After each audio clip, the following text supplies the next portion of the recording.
আমি আজকে এই পুঁথিগুলো দিয়ে একটা তসবি বানাবো।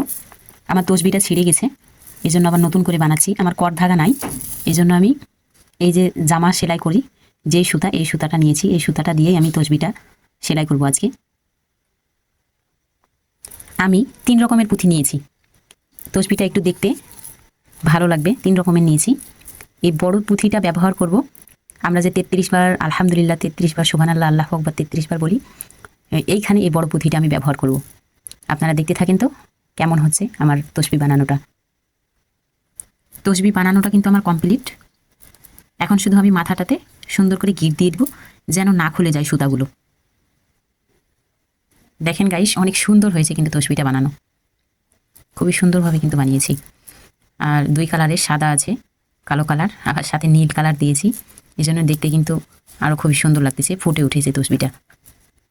এভাবে যদি আপনাদেরও তসবি যদি ছিঁড়ে যায়, তবে আপনারা কিন্তু সুই সুতা দিয়ে এভাবে বানিয়ে নিতে পারবেন বাসাতেই। আজকে এই পর্যন্তই, আল্লাহ হাফেজ।